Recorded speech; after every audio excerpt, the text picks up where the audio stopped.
With the fair about 2 months away, many are beginning to get excited. Local 5's Brandon Wynn spoke with the fair on what they say is their biggest renovation yet.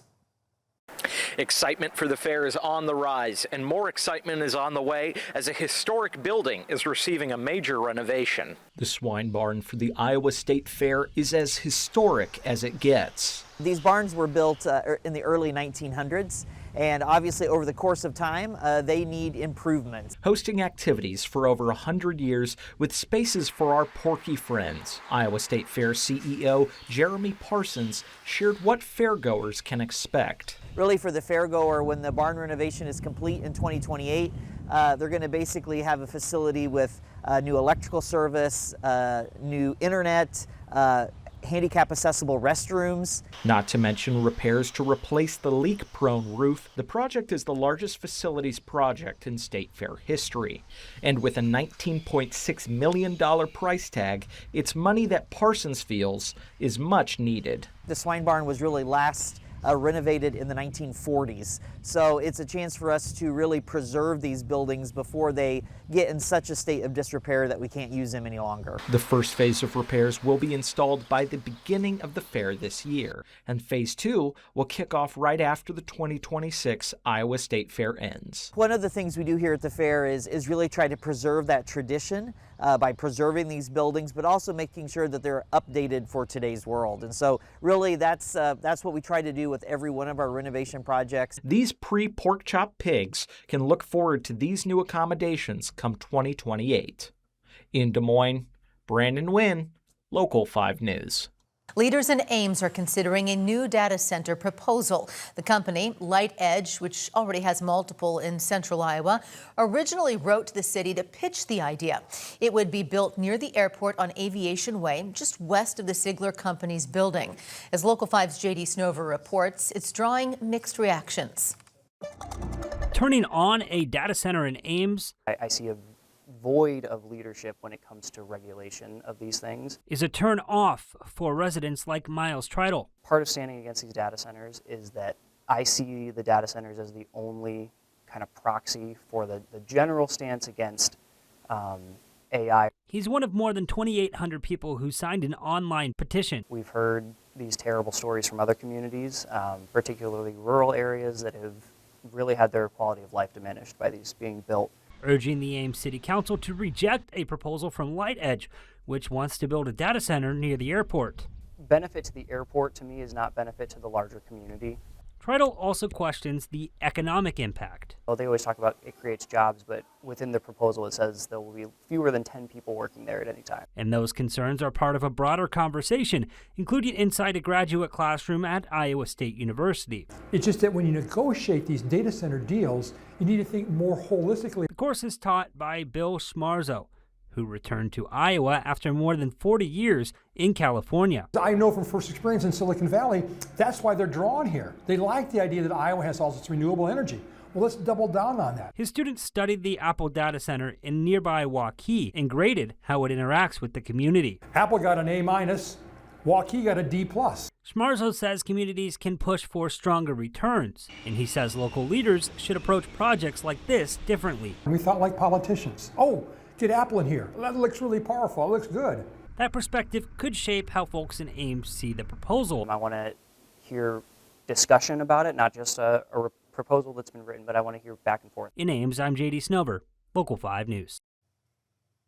In a letter to the city, LightEdge CEO Rob Carter says, quote, the energy infrastructure is strong, property valuations are competitive, and the city has a clear commitment to business growth, and calls the proposal straightforward. 77 Iowa Special Olympics athletes are competing at their biggest event that only happens every 4 years. Team Iowa arrived in Minneapolis in the parade of athletes this weekend.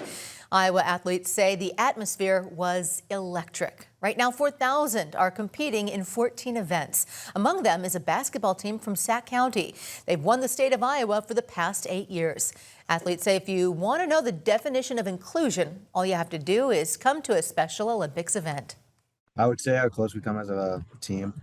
Our coaches always say family takes care of family, and we're all bond like family, and we're always doing stuff outside of practice. At our coach's house, we always grill out, makes food for us, and it's just a really nice thing to have to come into and just be welcomed by everyone, and make sure we all feel included and we always have each other's backs and on and off the court. Iowa hosted the very first USA Special Olympics Games. 2,000 athletes competed at Iowa State in Ames. Both Jack Trice Stadium and Hilton Coliseum will soon begin to sell alcohol. Beer and wine will be able to be purchased at select concession stands during sporting events. Local 5's Alex Fulton has what you need to know. This fall, fans will be able to get alcohol inside of Jack Trice Stadium. With this major move comes some big changes. The students are great, but I think there was a little bit of a component missing there. And what do you think that component was? Probably a little bit of drinking, yeah. Iowa State students say getting a drink at a game is a good thing. I think it would be cool. I won't be drinking, but I think it would be cool. A lot of people are excited about it. Whenever fans go to the concession stand, they'll be able to buy 2 drinks at a time. The experience that we've had with the concerts the last 2 years gave us the confidence that we could do this successfully. Nick Jose with Iowa State Athletics says one lesson learned is that fencing off the plaza on the north end works well. Where we're standing now is probably going to be a serving area. There'll be one similar at the south end of the stadium. Alcohol will not be served on the grassy areas, the east and west concourses, or the seating areas. ISU Athletics has experienced financial challenges recently, and they believe alcohol sales can recoup those costs. I think the biggest challenge that we face is we're revenue sharing with our student athletes, and next year that'll be a $21 million hit to our budget. Fans will no longer be able to leave and re-enter the stadium. That's lame. I don't like that one, but I don't think a lot of people are going to like that one either. Despite the drawbacks, students say they're ready for football. Oh, yeah, I'll still be attending the games. That's not going to change anything for me. Iowa State is one of the last schools in the Big 12 to start selling alcohol. BYU, Baylor, and Kansas State haven't yet made the move. From Jack Trice Stadium, Alex Fulton, Local 5 News. Recent data shows nearly a third of Iowa landfills will be out of space in the next 30 years. Local 5's J.D. Snover met the man behind the Boone County landfill and has the story. He knows the landfill isn't something most people think about day to day. As a resident, if you put your garbage out on the curb and it goes away, life is okay. But for Boone County Landfill Administrator John Rosa, it's pretty much nonstop traffic. Truck after truck, day after day, it's a constant flow that now threatens his landfill's future. When we're not a landfill anymore in 35, however many years, I mean, and that's what we're looking at right now, then what? To buy time, Boone County is scaling back. Rosa says nearly half of the landfill's waste comes from Ames and Story County, and that will soon have to change. If we were to continue to do what we're doing currently, we would be done in about 13 years. And we said, what if we got rid of that portion of it and just take care of our primary service area? And then that calculates to like 35 years. But this isn't just a Boone County issue. Everybody's going to experience this at some point. A recent statewide survey shows roughly a third of Iowa landfills could be full within the next 30 years. And at the same time, Rosa says a lot of what's coming in doesn't need to be there at all. I get frustrated when I see material that comes into our landfill that is still good, valuable, there's nothing wrong with it. And state data backs up that observation, showing about 70% of landfill waste could be recycled, reused, or composted. And I wish it was a requirement for every resident, wherever you live, to go visit your landfill and see your garbage, see where it goes. For now, the focus is on finding ways to make that space last. We have our last cell being constructed starting in a couple weeks. Frankly, it'll be our last permitted cell area. Until it simply can't anymore. In Boone County, I'm J.D. Snover, Local 5 News. Governor Kim Reynolds is calling a judge's ruling stopping SNAP restrictions short-sighted. Local 5's Emily Carlson says Iowa is one of 23 states that have to add back foods they previously restricted from the Supplemental Food Benefits Program. Well, Stephanie, Iowa's ban, which went into effect in January, stopped SNAP recipients from using benefits to buy sugary items like soda, gum, and candy. The Trump administration granted the waivers in more than 20 states as part of his Make America Healthy Again push. But a case brought forward by 5 people, including one from Iowa, argued that Iowa's SNAP restrictions were confusing and made it difficult to know what they could buy with their benefits. The judge ruled that current law does not allow the government to waive requirements to limit the use of SNAP benefits for better nutrition. Today, Governor Kim Reynolds says the SNAP reforms promote health, well-being, and better nutrition. In a statement, she said, quote, the changes proposed aren't a mandate. SNAP recipients can choose what they want, but the state will not pay for unhealthy foods. The court's decision is short-sighted and does nothing to improve the health of our country. But Democrat Rob Johnson, a state representative from Des Moines, says, quote, by rejecting these restrictions, the court recognized what should be obvious. When 1 in 6 Iowa children face food insecurity, the priority should be feeding kids, not creating new obstacles to accessing food. Rather than trying to dictate what Iowans can and cannot buy at the grocery store, Governor Reynolds should focus on the real challenges facing working families.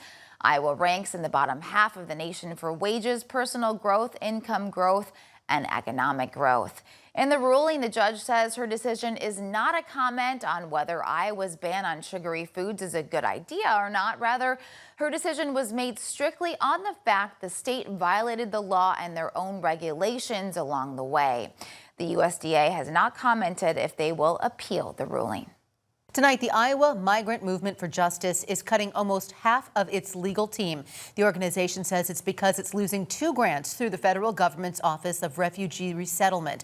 Local 5's Alex Fulton is in studio with how the organization is moving forward. Alex. Stephanie, every year the Iowa Migrant Movement for Justice serves 3,000 people. Even with the cuts, the organization is trying its best to counsel as many people as possible.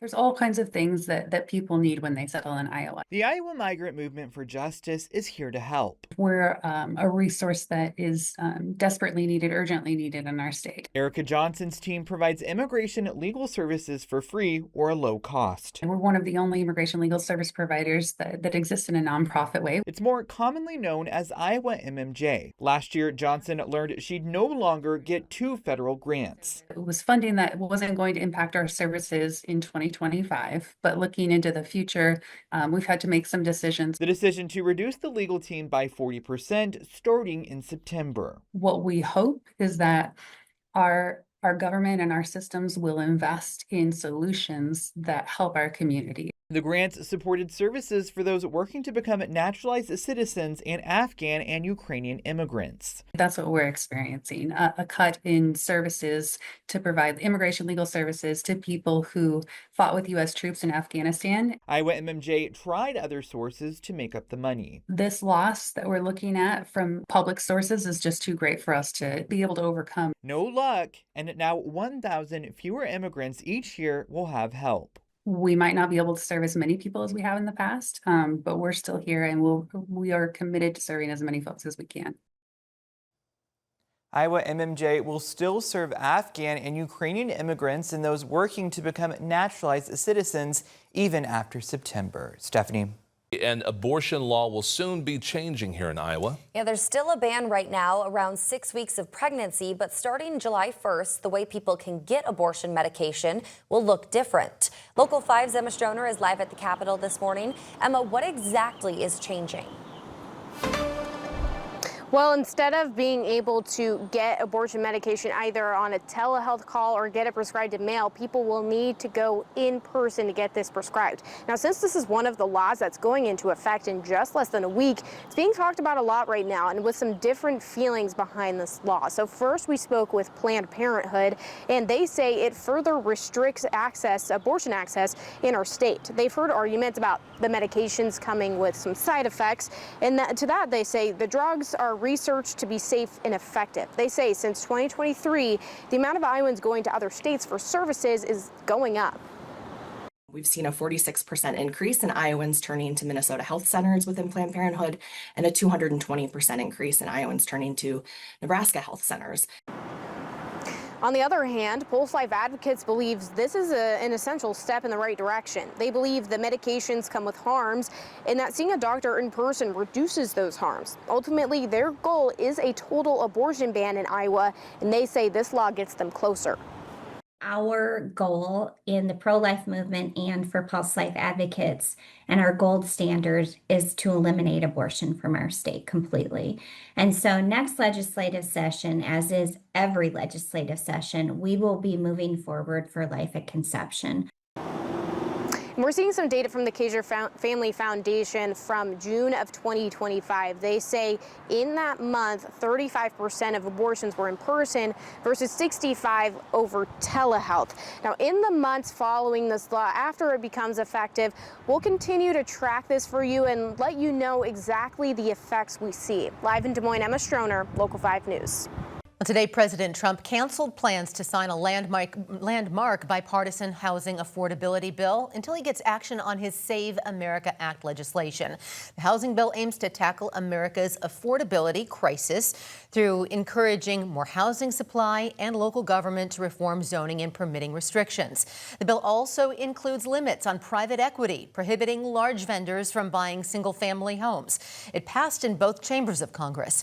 Today, Senate Minority Leader Chuck Schumer criticized Trump, while House Speaker Mike Johnson remained confident the delay was temporary. How does the SAVE Act lower American people's housing costs? It doesn't. How does the SAVE Act do anything good? It doesn't. It's a vicious, nasty piece of material. He has expressed the priority and the preference of the Save America Act. We share that. We passed it 3 times in the House. Hours before Trump was set to sign it, he posted on social media, "Today's housing news conference and signing is hereby canceled until such time as we pass the desperately needed Save America Act, which I consider to be a national emergency."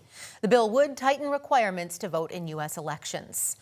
Well, some in Des Moines are apprehensive at President Trump's delay in signing the bill. Local 5's Brandon Wynn spoke with local realtors on how the bill would affect the Metro's housing market. As the cost of buying a home in America goes up, a bipartisan bill has made its way through the U.S. legislature to try to relieve that cost. But now, President Trump is saying that might have to wait. The 21st Century Road to Housing Act made its way through Congress with bipartisan support. The bill aims to lower the cost of home production as well as preventing corporations from buying single-family homes. Scott Steelman with the Des Moines Area Association of Realtors shared how, if passed, this bill could lighten the load for first-time home buyers. For every $1,000 that a home costs, there's a factor of about $50 that's a regulation. So if we can cut that dollar figure down, it just makes that end number that much smaller for everyone. Despite bipartisan support, President Trump has now backed out of signing it, waiting until his bill restricting voter ID laws for federal elections passes through Congress. If he's going to make a short-term delay, it really won't give us that big of an impact locally because it does take so long to bring a house to market. So his short-term stall probably won't feel anything. If it's a long-term stall, it's like everything else. It is going to have a notable impact. Each of Iowa's legislators voted for the bill in their respective chambers. In a statement to Local 5, Representative Zach Nunn shared in part, "My bill and this package cut the red tape that holds back new construction, modernize the broken USDA programs rural families depend on, and put limits on big investors buying up the homes that should belong to Iowa families." For the full statement from Representative Nunn and other Iowa legislators, visit weareiowa.com. In Des Moines, Brandon Wynn, Local 5 News. With the July 4th holiday right around the corner, AAA says the peak travel period begins this coming weekend. And as Local 5's JD Snover reports, if you're planning to hit the road this summer, you'll likely be one of millions. If you're one of the millions that are expected to hit the road over the next couple of weeks, local mechanics like here at Honest Wrenches just have a few reminders for you. Midwesterners and Iowans alike are no strangers to summer heat. Next week, we've got 95, 96 degrees. That's just actual temperature, right? But Travis Troy with the local auto repair chain Honest Wrenches says when you add in hot pavement and friction, and that's when you can start to have the failures occur. But it's not just your tires taking a hit in the heat. Heat actually is what kills batteries, and they just happen to finally fail in the winter, okay? And even with gas prices down month over month, I am like really big on if I'm at a half a tank or a little under, I'm pulling over. Troy says don't wait until you're running low. Because especially when you're going on a long road trip, you never know when you may come up on an accident on the side of the interstate or something like that where you may get stuck. And AAA spokesperson Brian Ortner says you'll be one of millions out there on the road. 4.3 million are going to be driving, just short of 200,000 going to be taking to the air. And he warns gas prices can still shift heading into the holiday. Obviously, volatility is still something we've seen it. We want to make sure that we're not forgetting it. Even so, demand isn't slowing down. Vacation is a category where consumers are still willing to spend. It's such a priority. And Troy says it's better to get that car looked at now. Yes, it does become too late. In case something goes wrong or a part is delayed. In West Des Moines, I'm JD Snover, Local 5 News. If you live in Iowa and have a job, you're likely doing very well, according to new research from the Common Sense Institute of Iowa. Iowa has the third highest labor participation rate in the country and the 9th lowest unemployment rate, meaning people here want to work, but our overweight sectors, ag, manufacturing, and finance, are underperforming, meaning our economy is having a hard time bounding back from the 12,000 jobs we lost last year. Another problem comes from our young people. We know that we have a kind of a brain drain problem here in Iowa where graduates are leaving the state. It's a little bit of a chicken or egg question sometimes, because one thing that we found in our research is that our public universities are churning out graduates with degrees that don't really completely match the needs of our economy.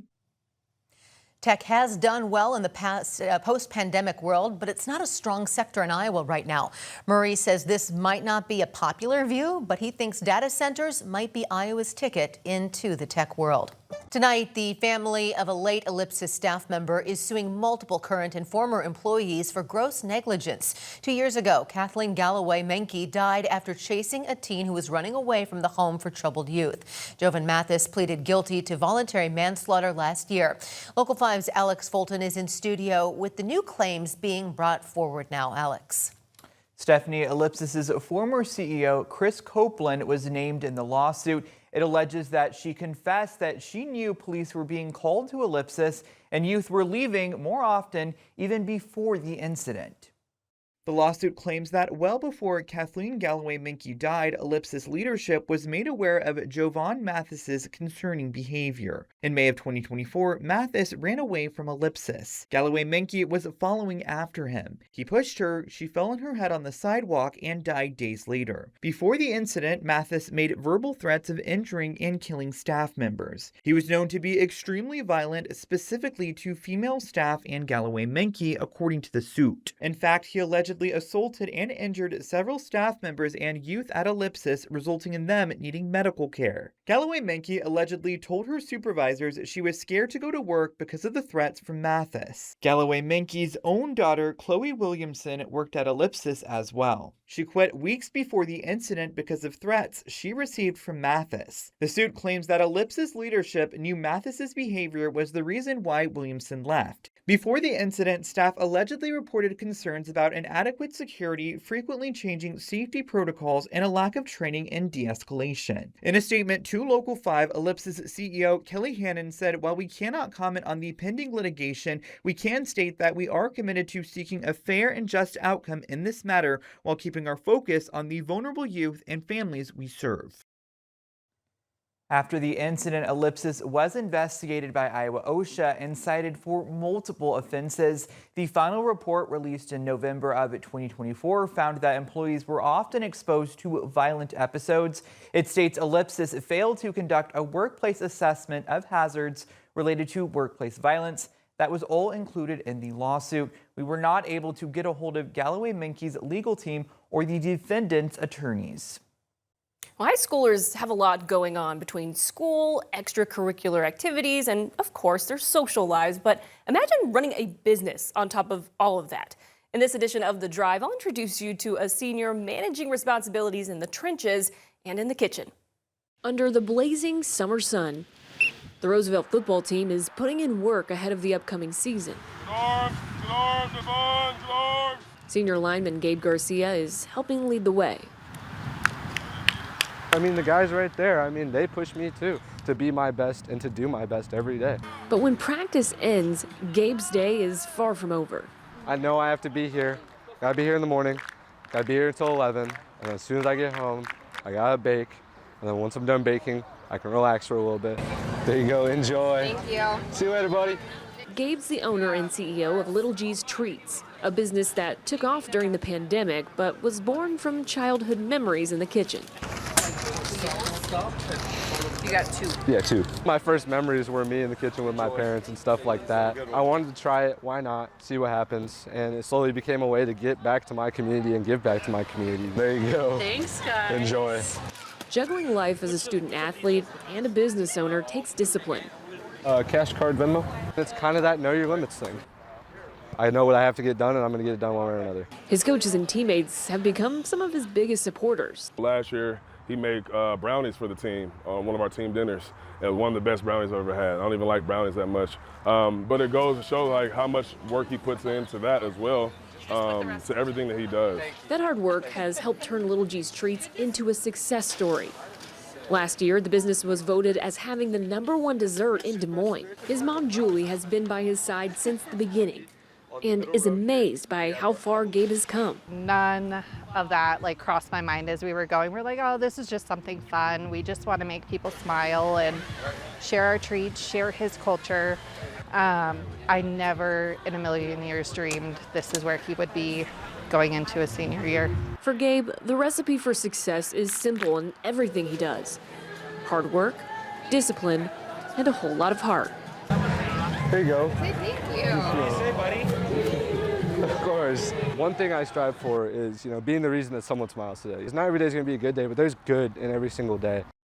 2 boutiques here in Iowa are working together to make sure women get the clothes they need. Stillwater's Boutique and Consignment over in Indianola is sending all of their leftover clothes to a women's resource center in Des Moines. And Local 5's Emma Stroner is here in studio after speaking with both of them. And Emma, tell us how all of this started. Yeah, so Molly Brandt, she's the owner of Stillwater's Boutique and Consignment. She noticed that some consigners at her shop didn't want the clothes back that didn't sell. She didn't want to throw them away or donate to them to a place she didn't trust, so she decided on this. Take a look.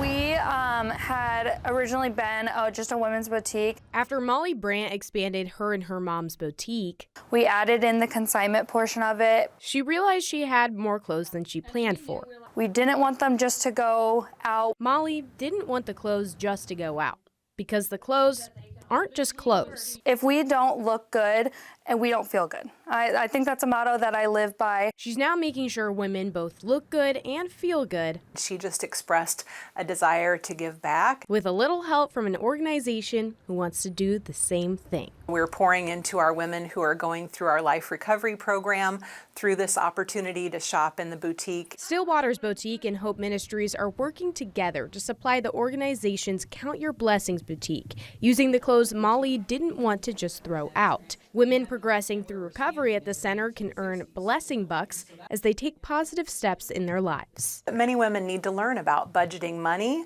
budgeting their time. If they need a nice outfit next week and the boutique is open from 3 to 5 on Wednesday, you need to get here from 3 to 5 on Wednesday, and you need to save up your blessing bucks. CDO of Hope Ministries Kathy Cody and Molly say these women are not only buying clothes they like, but clothes appropriate for things like court appearances and job interviews. Getting those brand new clothes, that's so important to her. That can mean everything to her. That can mean everything because clothes aren't just clothes. They're a blessing. Molly says she hopes other boutiques and consignment shops see this and consider doing the same so clothes can make a real difference, help women achieve their goals. Joseph. Tonight, one local homeowner says a deal that promised peace of mind turned into months of frustration and now financial pressure. J.D. Snover looks at the warning signs and why experts say cases like this may be more common than you think. When Ross Matty got a mailer offering to sell his house quickly, it's really hard to think about it and not get angry. The broker made him an offer he couldn't refuse. If they couldn't sell the house, they'd buy it themselves, and I had nothing to worry about, type of thing. But 8 months later, the home still hasn't sold, despite a contract setting a February deadline. I was looking forward to that date, and I sat at home looking at my phone, waiting, somebody's gonna call me or something, No one ever did. He says he did eventually hear back, but not with answers he was looking for. And then it was, well, we're working on this offer with this guy and that guy, and it kept falling through, and what they were doing was buying more time. And now he says the situation has gotten worse.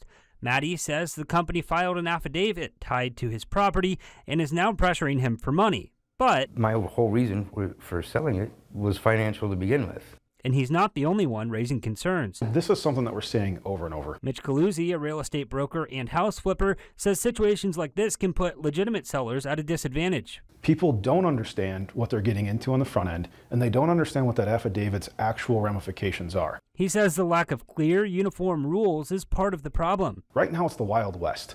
A random operator can send you a random contract, and if you're not an educated seller, you're probably going to jump at it. Which is why he is now pushing for stronger and more consistent regulations and helping people like Maddie tell their story. Well, I hope that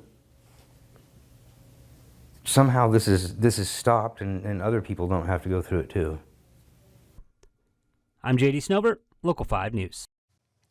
Well, every year, people flood Iowa emergency rooms with two of the most common 4th of July injuries, burns and explosions from fireworks. Even sparklers, which can burn at temperatures above 2,000 degrees Fahrenheit, can cause serious burns.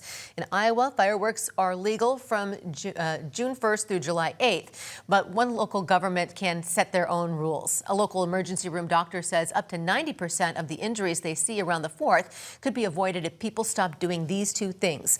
1, drinking alcohol and lighting fireworks, and 2, lighting fireworks and holding them in their hand.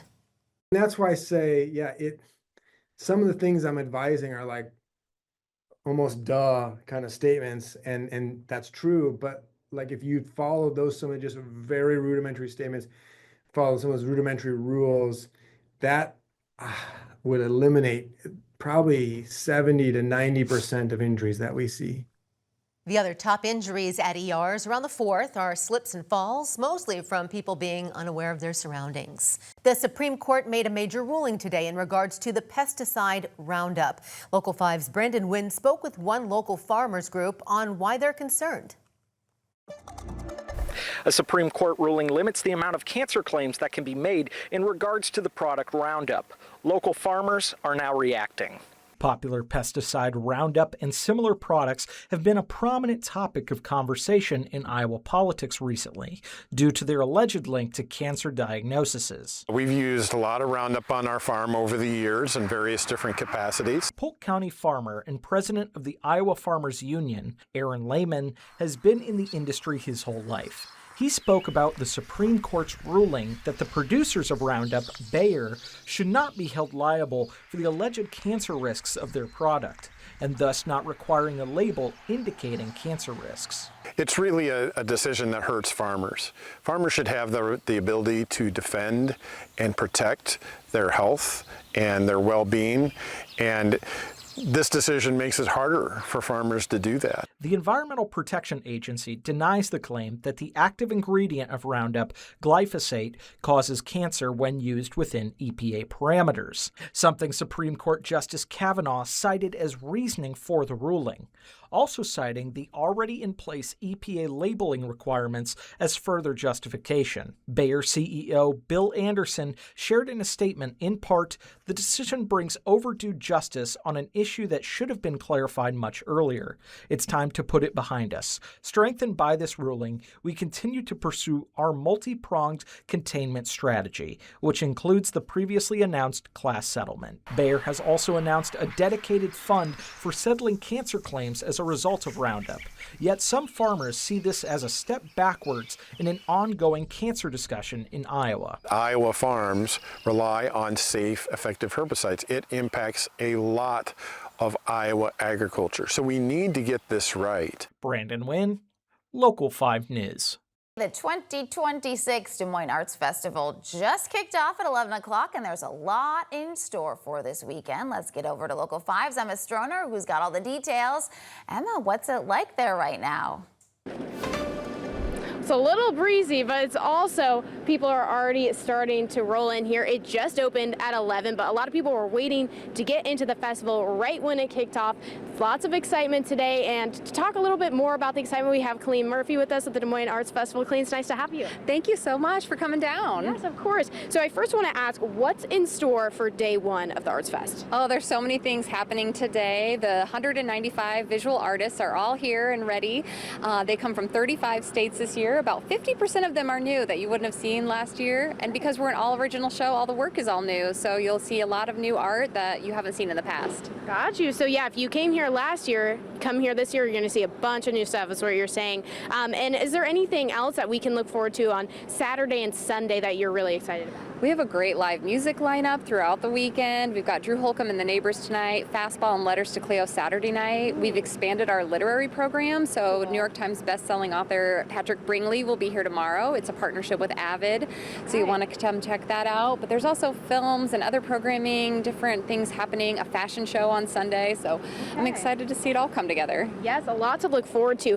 What do you think are some of the things that like visitors can really interact with? I know there's a mural project that you guys do every year. Can you tell me more about that as well? Sure, there's a mural project that we do with Art Force Iowa, and the team at Athene help us out. They'll greet you and they'll show you a little image, and then they'll give you a tile, and you recreate that on the tile, and then all of the different tiles assemble together to make one large mural. Wow. This year's mural will go to Lincoln High School later this summer, so it'll have a permanent home. So it's really great to be part of an art project here at the festival that gets to live on in our community. That is some very exciting stuff.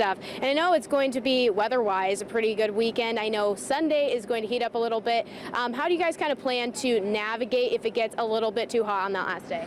Lots of great things to navigate the heat on Sunday. We have our Antero Bank Film Festival, which has some really great films playing throughout the weekend, but it's air-conditioned inside the Central Library. Yeah.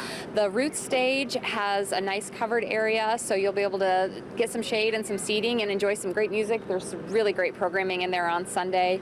Lots of different little pockets and shady areas throughout the site. And the most important, go into an artist tent, check out their art. You'll get out of the sun and you might find something that you want to take home. Yes, that shade is really, really important. So more on how people can get here. One thing, I know it's going to be pretty busy. How can people find parking?